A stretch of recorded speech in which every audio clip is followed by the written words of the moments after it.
আজ বন্ধুদের সাথে একটু গল্প করতে এলাম। গল্পটা গল্প হলেও কিন্তু গল্পটা সত্য।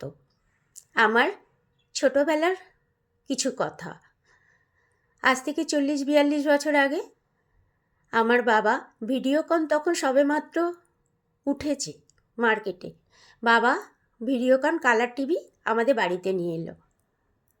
তো তখনকার দিনে কালার টিভি কারোর বাড়িতে মানে বিশাল। তো দেখতাম আমাদের এমন একটা ঘরে টিভিটা রাখা থাকতো যাতে ওই ঘরে টিভিটা চললে সবাই ঘরে, বারান্দায়, এমনকি ছাদের সিঁড়ি পর্যন্ত, আমাদের দোতলা বাড়ি ছিল, কত লোকের লোক, মানে আমাদের যখন সিনেমা হতো পাড়ার পুরো মানুষ এসে আমাদের বাড়িতে সিনেমা দেখতে আসতো। মানে আমাদের নিজেদের বাড়ি, আমরা নিজেরা বসার জায়গা পেতাম না, আসন পেতে জায়গা রেখে দিতাম, এই জায়গাটায় আমরা বসবো।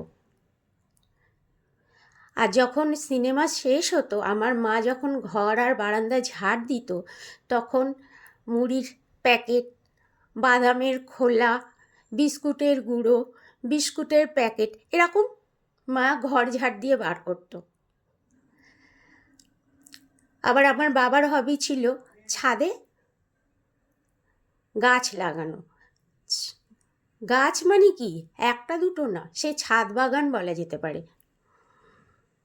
শুধু মানে গাছ বলুন, আমার বাবার একটা বন্দুক ছিল, লাইসেন্সও ছিল, বাবার পাখি শিকারের একটা হবি ছিল। বাবা সময় সুযোগ হলে বেরিয়ে পড়তো সকালবেলায়। মাছ ধরতে দেখেছি বাবাকে, মাছ ধরার একটা নেশা ছিল। আমার বাবা বিভিন্ন রকমের জীবজন্তু, কোনো প্রাণী নেই যে আমাদের বাড়িতে ছিল না। হাঁস, মুরগি, বিভিন্ন ধরনের পায়রা, টিয়া, খরগোশ দেখতাম। বাবা নিজে জীবজন্তুকে ভালোবাসতো, নিজে নিয়ে এসে নিজেই পরিচর্যা করত। তো এখনকার দিনে দেখি সবার ঘরে ঘরে এলসিডি টিভি, সবার হাতে স্মার্টফোন,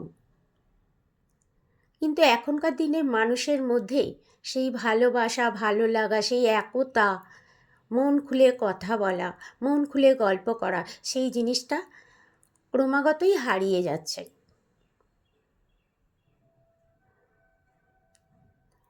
এরকম আমার শুধু নয়, এরকম অনেক বন্ধুদের আছে, তাদেরও শৈশবের অনেক কিছু কথা, না বলা কথা, জমে থাকা কথা, সেইগুলো সেই সময়ে আমরা আর ফিরে পাবো না, সেই মানুষগুলোকেও আর ফিরে পাবো না।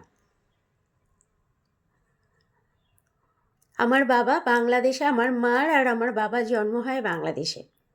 তারপরে আমার মা আর বাবা, আমার দাদুরা সবাই কলকাতায় চলে আসে। 17 বছর বয়স যখন ছিল, আমার বাবা আমার মাকে ভালোবেসে বিয়ে করেছিল।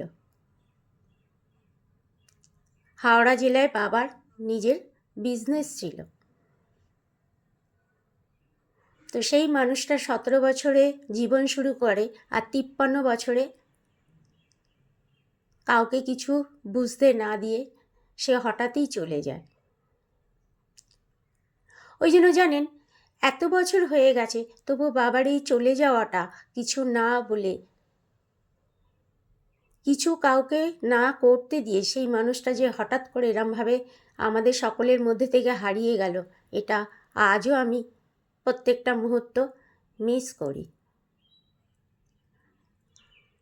বাবার এই ভালোবাসা যতদিন আমার আত্মা থাকবে, মা বাবার ভালোবাসা, ততদিন হয়তো সব মানুষেরই, আমার শুধু বলে নয়, আমাদের প্রত্যেকটা মানুষেরই মা বাবার ভালোবাসা, স্নেহ, এগুলো সবার মধ্যেই থাকবে।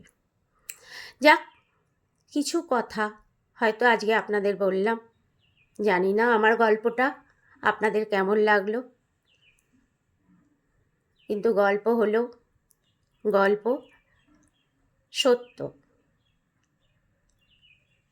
আজ তবে এই পর্যন্ত, আবার অন্য দিন অন্য কোনো গল্প নিয়ে আমি সবার সাথে আসব, সবার সামনে আসব। সকলে ভালো থাকবেন, সকলে সুস্থ থাকবেন। রাধে রাধে।